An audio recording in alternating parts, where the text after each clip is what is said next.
Si vous voulez avoir un bon niveau en anglais, avant de commencer à parler, vous risquez d'attendre très longtemps.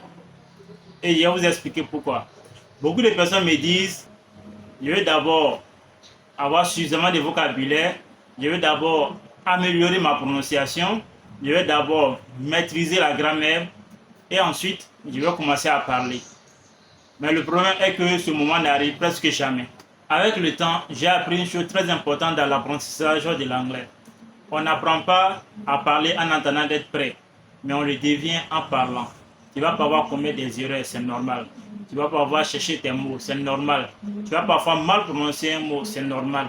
Mais sache une chose, l'erreur n'est pas le contraire du progrès, mais elle fait partie intégrante du progrès.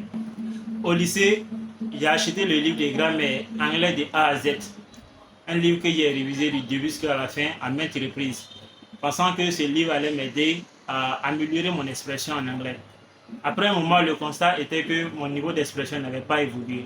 C'est là que j'ai compris qu'il fallait passer à la pratique en vue d'améliorer mon niveau en anglais. Chose que j'ai faite, et en 2012, j'ai été élu chairman au lycée Antoine Gauze de Daloa. Alors, si vous apprenez l'anglais, voici mon conseil. Parlez avec les mots que vous connaissez. N'ayez pas peur de commettre des erreurs. Et acceptez qu'on vous corrige. Et continuez ainsi. Chaque fois que vous pratiquez, vous devenez meilleur. Maintenant, j'ai un petit défi pour vous. Écrivez en commentaire I will keep learning. Même si votre anglais n'est pas parfait aujourd'hui, continuez. Votre objectif n'est pas d'être parfait aujourd'hui, mais votre objectif est d'être meilleur qu'hier. Je suis Kouyaté Siriki, coach d'anglais et fondateur de English Progress Academy.